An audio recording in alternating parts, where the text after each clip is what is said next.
Hello guys, this is अभिषेक। दोस्तों, स्वागत है आप सभी लोगों का आपके अपने YouTube channel physics fact bye अभिषेक सेट में। दोस्तों, जैसा कि आप सभी लोगों को पता है कि हम लोग यहाँ पर बीएचयू एंट्रेंस एग्जाम की तैयारी करते हैं। आज उस तैयारी के मद्देनजर आज हम लोग का जो टॉपिक है वो फिजिक्स का एक बहुत ही इंपॉर्टेंट टॉपिक है, जो है वर्क पावर एनर्जी। इससे क्वेश्चन बनते भी हैं और आसान भी बनते हैं। अगर आप एक बार पूरा ध्यान से इस वीडियो को देख लेते हैं तो जितने क्वेश्चन मैं करा दूंगा और जितने पैटर्न पे करा दूंगा उस पैटर्न के बाहर एग्जाम में कुछ नहीं आने वाला है। इवन समझ लीजिए कि हर एक पैटर्न पे मैं आपको एक एक क्वेश्चन करवा दूंगा। उसके बाद आप अपनी तैयारी करते रहिए, आपकी तैयारी पुख्ता है। दोस्तों, वीडियो शुरू करने से पहले मैं आप सभी लोगों से कहना चाहता हूं कि हमारे चैनल पर हर संडे और थर्सडे बीएचयू एंट्रेंस एग्जाम से संबंधित फिजिक्स के अभी टेस्ट चल रहे हैं। कुछ दिनों में हम लोग केमिस्ट्री के भी टेस्ट शुरू करेंगे, लाइव टेस्ट। तो आप सभी लोग चाहे तो उसमें पार्टिसिपेट कर सकते हैं। इसके लिए आपको हमारा चैनल सब्सक्राइब कर लेना होगा और हर थर्सडे और संडे को सुबह 9 बजे आपको चैनल पे आ जाना होगा और आप टेस्ट में पार्टिसिपेट कर सकते हैं। तो आज के लिए जो हम लोग का टॉपिक है वो वर्क पावर एनर्जी है। आइए ज्यादा समय न गवाते हुए इसकी शुरुआत करते हैं। क्वेश्चन है, in which case does the potential energy decreases? किस प्रकरण में स्थितिज ऊर्जा घटती है? 2019 मैथमेटिक्स में पूछा हुआ क्वेश्चन है। अब आप समझ लीजिए कि बहुत हाई फाई क्वेश्चन नहीं पूछे जाते हैं, बहुत ही कॉन्सेप्चुअल क्वेश्चन पूछे जाते हैं और जिस भी तरह के क्वेश्चन पूछे जाते हैं हम उनको डिस्कस करते हैं यहाँ पर। तो इसके 4 ऑप्शन दिए हुए हैं। ऑन कंप्रेसिंग अ स्प्रिंग, मतलब स्प्रिंग को संपीड़ित करने में, उसको दबाने में। On stretching a spring, spring को फैलाने में। On moving a body against gravitation, गुरुत्वाकर्षण के विरुद्ध किसी वस्तु को ऊपर ले जाने में। और चौथा ऑप्शन है on raising end of an air bubble in water, जल में वायु को किसी बुलबुले को ऊपर लेकर जाने में। तो देखो भाई, चाहे आप स्प्रिंग को स्ट्रेच करो या कंप्रेस करो, उसमें जो है स्थितिज ऊर्जा बढ़ जाती है, क्योंकि कार्य करने की क्षमता बढ़ेगी। जैसे ही आप छोड़ेंगे वो फिर फैलेगा। ठीक है, किसी भी बॉडी को अगर ग्रेविटी के अगेंस्ट लेकर जाते तब भी आपको वर्क डन करना पड़ेगा। और जहां जहां आपको वर्क करना पड़ेगा, सिंपल सा फंडा है, जहां जहां आपको कार्य करना पड़ेगा वहां वहां स्थितिज ऊर्जा बढ़ती है। लेकिन आप ये जानते हो कि वायु का बुलबुला तो आप उसे छोड़ भी दोगे तो जल में से फटाफट ऊपर आएगा। मतलब कि आपको बुलबुले को अंदर ले जाने में काम करना पड़ेगा, ऊपर लेकर आने में नहीं। तो अंदर ले जाने में कार्य करना पड़ता तो वहां स्थितिज ऊर्जा बढ़ती, लेकिन ये तो अपने आप ऊपर आ रहा है क्योंकि यहाँ पर प्रेशर जो है वो एयर बबल पर कम है और वो ऊपर आना चाहता है फटाफट। तो इसलिए जो है option 4 on raising of an air bubble in water, यानी जल में किसी वायु के बुलबुले को ऊपर उठाने में जो किया गया कार्य होता है या जो प्रक्रम होता है, उठाने का प्रक्रम, उसमें स्थितिज ऊर्जा कम होती है। तो हम लोग का 4th ऑप्शन जो है वो राइट आंसर है। नेक्स्ट और बहुत ही इंपॉर्टेंट क्वेश्चन, ऐसे क्वेश्चन जो है वो अक्सर देखने को मिल जाते हैं और लोग बहुत ज्यादा यहाँ गलतियां करते हैं। तो मैं आपको समझाता हूं, आप पूरे कॉन्सेप्ट को समझिएगा। If a particle is projected at an angle of 60 degree with kinetic energy k, then its kinetic energy at the highest point is। अगर क्षैतिज से 60 अंश कोण बनाते हुए एक कण को गतिज ऊर्जा k के साथ प्रक्षेपित किया जाए तो उच्चतम बिंदु पर गतिज ऊर्जा होगी। अब मैक्सिमम लोगों को क्या लगता है कि उच्चतम बिंदु पर जो है वो वेग शून्य हो जाएगा और वेग शून्य हो जाएगा तो गतिज ऊर्जा भी क्या हो जाएगी, शून्य हो जाएगी। लेकिन मैं आपको समझाना चाहता हूं, आप इसको जरा ध्यान से देखिए कि जब हम किसी एंगल से फेंकते हैं तो एक प्रक्षेप गति होती है और प्रक्षेप गति के दौरान अगर यहाँ पर ये कोण 60 है और ये वेग v है तो इसके 2 घटक होते हैं, एक क्षैतिज घटक एक ऊर्ध्वाधर घटक। क्षैतिज घटक हो जाएगा v cos 60 और ये हो जाएगा v sin 60। ठीक है भाई, v sin 60। तो होता क्या है कि जब हम उच्चतम बिंदु पर आते हैं यानी इस पॉइंट पर आते हैं तो यहां कण का ये जो ऊपर ले जाने वाला वेग है, ऊर्ध्वाधर घटक है, वर्टिकल कंपोनेंट है, ये 0 हो जाता है। बट हॉरिजॉन्टल कंपोनेंट तो अभी भी रहेगा ना। अगर ये भी 0 हो जाता तो ये पिंड यहीं गिर जाता, लेकिन ये तो आगे बढ़ता है। इसका मतलब यहां पर जो v होगा वो केवल v cos 60 होगा। अब देखो, जब गतिज ऊर्जा k थी, सोल्यूशन कर रहे हैं इसका हम लोग, जब गतिज ऊर्जा k थी तब उसका वेग था v ना। अभी हमको नहीं पता कि गतिज ऊर्जा कितनी है, लेकिन वेग पता है कितना, v cos 60 का स्क्वायर। यहां से cos 60 की वैल्यू होती है 1/2, cos 60 की वैल्यू होती है 1/2 और स्क्वायर है तो वो 1/4 को हम लोग आगे लिख देते हैं और ये हो गया हाफ m और ये v स्क्वायर। और हाफ एम वी स्क्वायर किसकी वैल्यू है, k की वैल्यू है। इसका मतलब k डैश इक्वल टू हो गया 1/4 k। तो यानी गतिज ऊर्जा, नए वाली गतिज ऊर्जा k/4 हो जाएगी, 0 नहीं होगा।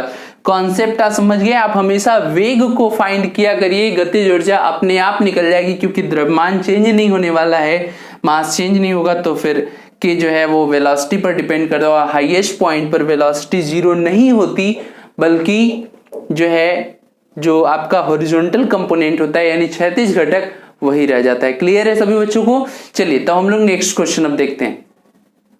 क्वेश्चन नंबर 3 है, a rod of length L and mass M rest on a horizontal table, in making it stand on one and the work done is. L लंबाई एवं M द्रव्यमान की एक छड़ एक मेज पर क्षैतिज पड़ी है, इसे एक सिरे पर खड़ा करने में कृत कार्य होगा। 2016 मैथमेटिक्स का क्वेश्चन, और ये वाला भी 2016 मैथमेटिक्स का क्वेश्चन है। तो ये क्वेश्चन है, मान लो कि ये टेबल था और इस पे एक मेज पर एक रॉड पड़ी हुई है, उसकी लंबाई L है, इसको एक सिरे पर खड़ा करना है। अब मैक्सिमम लोग जो है यहां पर work done equals to force into displacement. Force क्या लगाएंगे, इसके वेट के बराबर mg, इसके वेट के बराबर mg,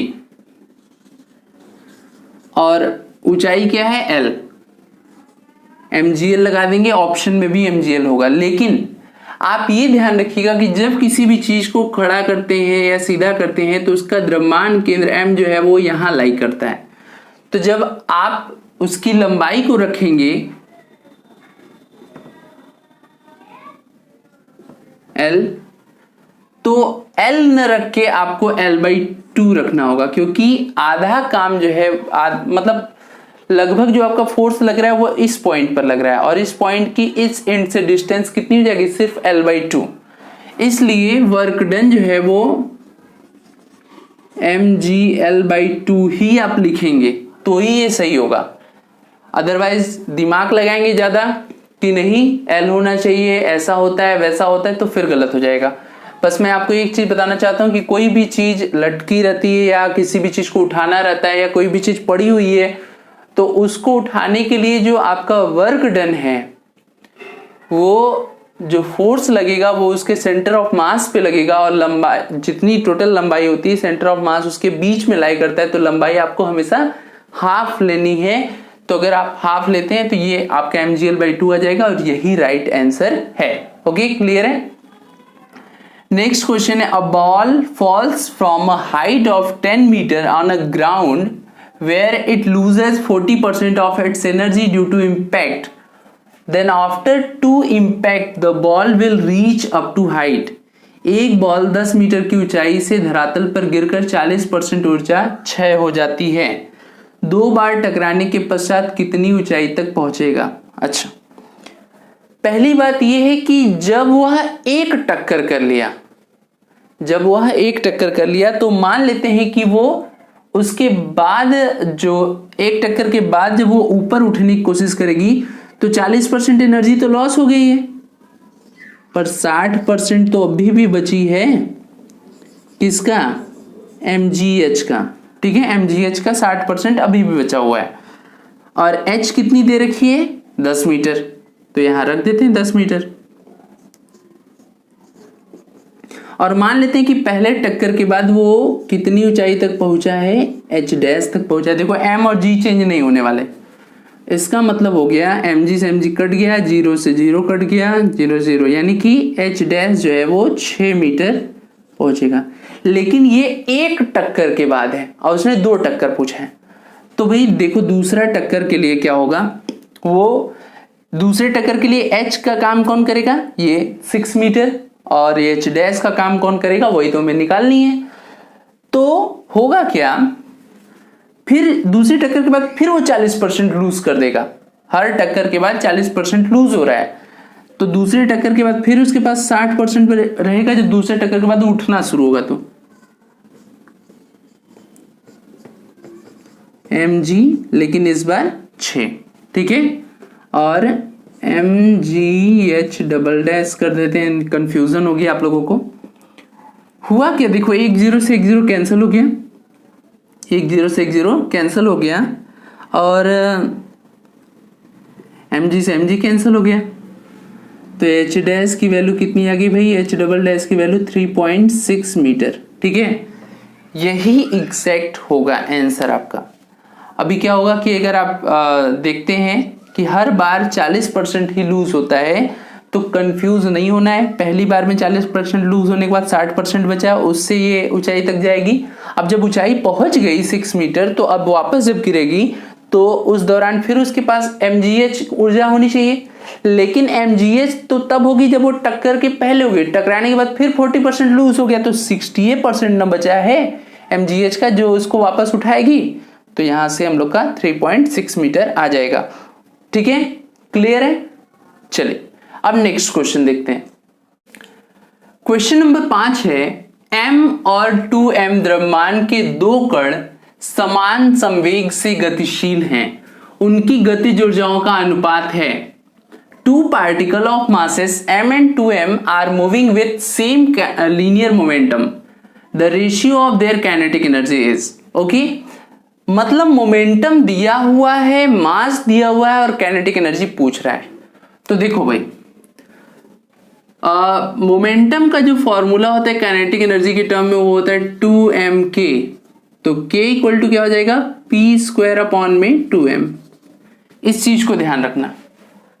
मान लेते हैं पहले का गतिज ऊर्जा k है, मोमेंटम p है और मास कितना हो गया भाई 2m ना, पहले का ये हो गया। दूसरे का क्या हो जाएगा, मोमेंटम तो सेम है 2, ये फॉर्मूले का 2 है, और m की जगह 2m। आपको क्या चाहिए, अनुपात चाहिए। देखो अनुपात करोगे सब कट जाएगा, सिर्फ 1/2 जो है वो बच जाएगा। यानी जो उनके काइनेटिक एनर्जी का रेशियो होगा वो कितना हो जाएगा 1/2, अगर मोमेंटम सेम है तो। क्लियर है। नेक्स्ट क्वेश्चन है, ये क्वेश्चन और ये क्वेश्चन समझ लो कि यूं और यूं वाला केस है, ठीक है। यानी कि एक बार हम लोग को मोमेंटम दिया है, काइनेटिक एनर्जी पूछा है, दूसरी बार काइनेटिक एनर्जी दिया है और मोमेंटम पूछा। कैसे, 2 masses of 2 gram and 8 gram are moving with equal kinetic energy. The ratio of their magnitude of their momenta is, 2 पिंड जिनके द्रव्यमान 2 ग्राम और 8 ग्राम है, एक समान गतिज ऊर्जा से गतिशील हैं, इनके संवेगों का अनुपात होगा। तो आ जाओ डायरेक्ट इस फॉर्मूले पर, क्योंकि डायरेक्ट इसने संवेग ही पूछ लिया है। तो पहले वाले का संवेग मान लेते हैं P1 है, उसका मास कितना है 2, और K तो कोई चेंजिंग नहीं होगी, P2 हो गया 2, 8 और K डिवाइड कर देंगे, सब देखो कट जाएगा, 2 से 2 कट गया, K से K कट गया, 2 1 जा 2, 2 4 जा 8, यानी अंडर रूट में 1/4 यानी 1/2। तो P1 ratio P2 equals to 1/2। बहुत ही इंपॉर्टेंट क्वेश्चन है, और इस तरह के क्वेश्चन जो है बनते एग्जाम में आप देख सकते हैं 2017 में पूछा गया है। बहुत से स्टूडेंट ये कहते हैं कि सर प्रीवियस ईयर के साथ साथ कुछ मॉडल टाइप के भी क्वेश्चन बताइए जो एग्जाम में पूछे जा सकते हैं। तो मैं उन्हीं सारी चीजों को ध्यान में रखते हुए अब कुछ प्रीवियस ईयर के भी क्वेश्चन होंगे और कुछ जो है वो अलग टाइप के भी क्वेश्चन होंगे जिनके एग्जाम में आने की संभावनाएं पूरी हैं। तो हर चीजों पर हम लोग डिस्कस करते रहेंगे, ठीक है। ये आप लोगों को क्लियर है तो आज अच्छा लग रहा है, हेल्पफुल लग रहा है तो थोड़ा लाइक वाइक भी कर दीजिए और शेयर भी करना मत भूलिए। सभी लोग चैनल से जुड़े रहिए। चलिए हम लोग नेक्स्ट क्वेश्चन की ओर चलते हैं। क्वेश्चन नंबर 7 जो है वो आज आपका होमवर्क है और इस तरह के क्वेश्चन चूंकि आज 2 हो चुके हैं, इसलिए मैं ये तीसरा आपको दे रहा हूं कि आप ये खुद से करें और अगर आप ये कर लेते हैं तो आपका इस तरह के कॉन्सेप्चुअल क्वेश्चन जो है वो हो जाएंगे। Question, if the momentum decreases by 20% kinetic energy will decrease by. यदि संवेग 20% घट जाए तो गतिज ऊर्जा घट जाएगी। संवेग और गतिज ऊर्जा का फॉर्मूला मैं आपको यहां लिख देता हूं, p² =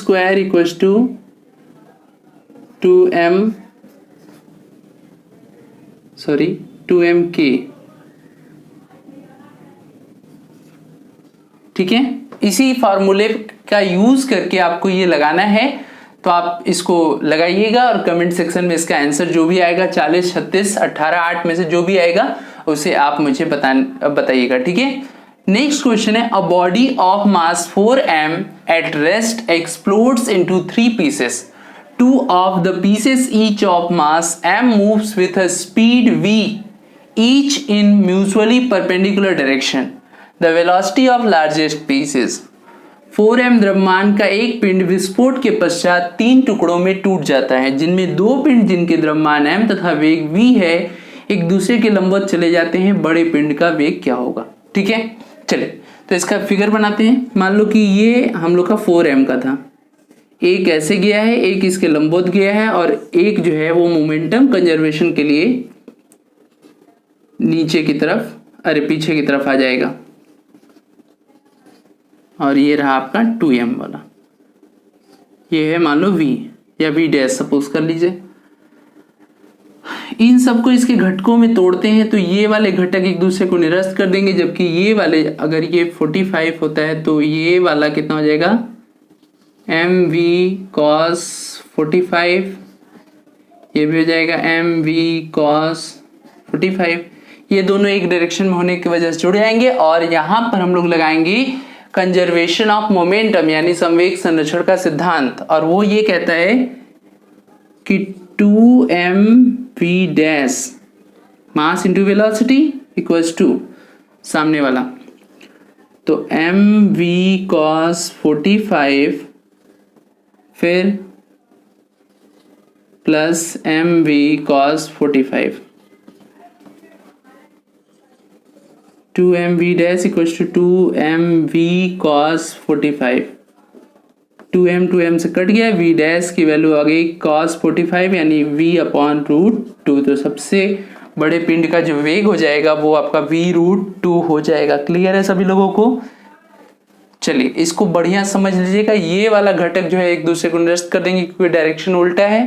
तो संवेग वैसे भी आपकी सदिश राशि होती है, लेकिन ये दोनों एक ही डायरेक्शन में इस वजह से जुड़ जाएंगे और इधर का संवेग, राइट साइड का संवेग लेफ्ट साइड के संवेग के इक्वल होगा संवेग संरक्षण सिद्धांत से यानी कंजर्वेशन ऑफ मोमेंटम से, इसलिए हमारा ये ऐसा हो जाएगा। क्लियर है सभी लोगों को।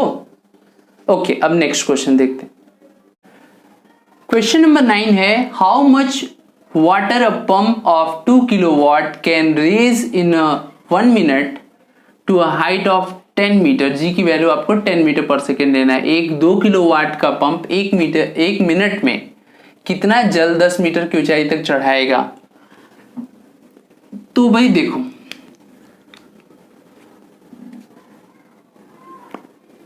इसका सलूशन हम लोग ऐसे करेंगे, P equals to W/T, W equals to mgh/T। ये 2 किलोवाट है यानी 2 × 1000 वाट। m का पता नहीं, g पता है, h पता है और t हो गया 60। ठीक है भाई। तो देखो 1 0 1 0 1 0 1 0 कट गया। अब m की वैल्यू हो गई यहां से 1200 kg, 1200 kg और 1 kg जो जल होगा उसका वेट अगर हम लोग लीटर में ले लें तो लगभग 1 लीटर, इसलिए हम लोग का आंसर जो है वो 1200 लीटर जो है वो राइट आंसर हो जाएगा। क्लियर है सभी लोगों को।